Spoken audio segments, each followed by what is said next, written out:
What is going on, everybody? Justin here with the Miles Matter, and today I'm going to be doing a review on the Nike Zegama 2. So I don't have too much experience with the first version. I had maybe like 15 miles in it before I realized it was half a size too small.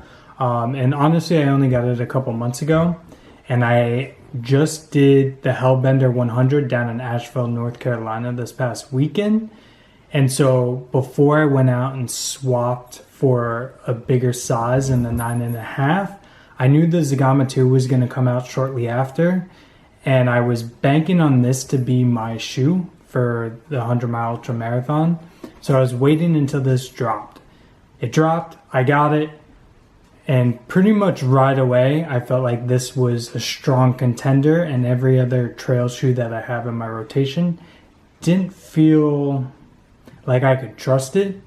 So I went ahead and went with this guy, and I'm happy to say that this shoe performed amazing for a technical East Coast 100 miler.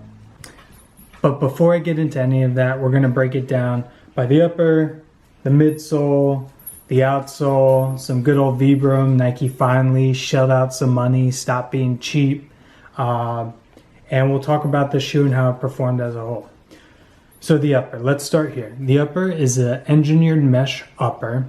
You have the gator trap here, which during my 100 miler, it did a pretty good job keeping out debris. I mean, granted, I used this for about 75 miles until I swapped out for the Hoka Tecton X2. Terrible mistake. I should have just kept this for the full 100 miles. But I had been hiking through so much mud and water that I just wanted a break. The shoe was starting to feel heavy. But the gator trap performed pretty well. But again, over the course of 75 miles, debris is bound to get in there. As far as the mesh goes as a whole, you could take a look and you could see, I mean, no issues, no complaints. It was really performed really well. I think my only con, or one of my only cons about this shoe, is there's no protection in the toe cap. And there were a number of times where I did hit my toe and wish that there was a little more going on in the toe cap, like something just a little more protection. But otherwise, I thought the lockdown of the shoe is really comfortable. It does fit wide in the toe box. Sorry, my dog's going crazy. It does fit wide in the toe box, but in terms of volume, so basically like the height, I would say it is a little on the shallow side.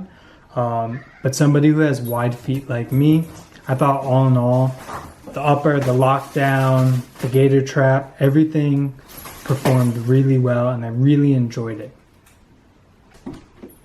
Hey, get down. All right, moving on to the midsole. So this is a 4mm drop. You have the Zoom X as the midsole, and I think it is so comfortable. So I have about 15 miles on the shoe prior to my ultra marathon, and then I put 75 miles straight through on the shoe. The midsole performed amazing. I never had any issues with comfort. And again, as I said, how I swapped this out for the Tecton X2 because it was starting to feel heavy, which I think, again, that's another gripe I have with the shoe is the weight of it, and especially hiking through mud all night and all day. It, after a while, just started to feel heavy, but on its own, I don't think it's the worst. And the amount of cushion you get in this, I think it offsets the weight, in my opinion. I never had too many issues, if any at all, with the midsole. I didn't think it was overly soft, and I didn't think it was too responsive. It was somewhere right in the middle, maybe on a touch on the firm side. Again, you're not sinking into this midsole, but it's so comfortable. It's one of the most comfortable shoes I've ever worn, especially on the trail. As far as any future ultras go, if I decide to do any more, I almost want to stock up on the shoe and just Zegama 2 after Zegama 2 break this shoe out. There is no rock plate in here. And I did, especially on a very technical East Coast ultramarathon, feel a lot of those sharper rocks kind of poke through. It was never too bad, but just something to keep in mind. You do kind of feel it poke through because it's just a giant stack of foam. But again, as far as midsole goes, absolutely perfect in my eyes. Everything you would want in a shoe, especially an ultramarathon shoe. The outsole. We got the Vibram Mega Grip, which I will probably say it in every video, but Vibram, in my experience, is the best there is out there when it comes to the outsole.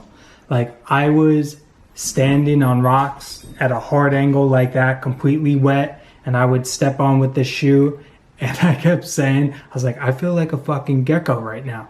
I know on a rock slanted like that I could step on it and not have to worry about slipping in the slightest.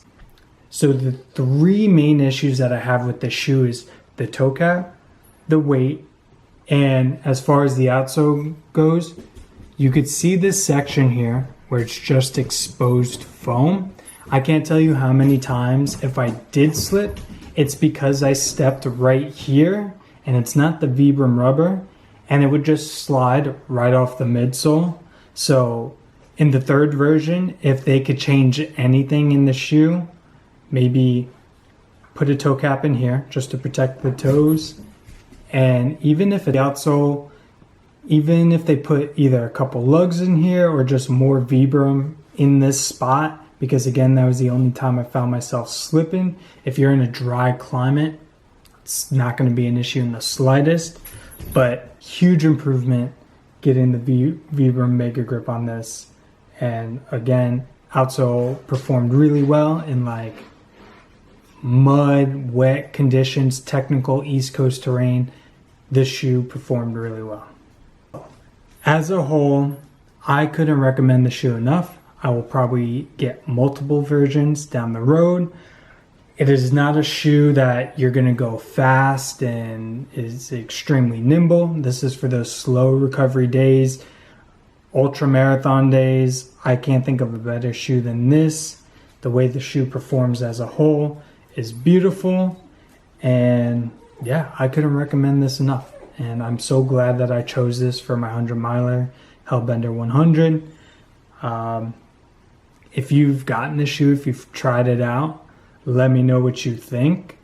If you don't like it, I'd be really curious to hear why.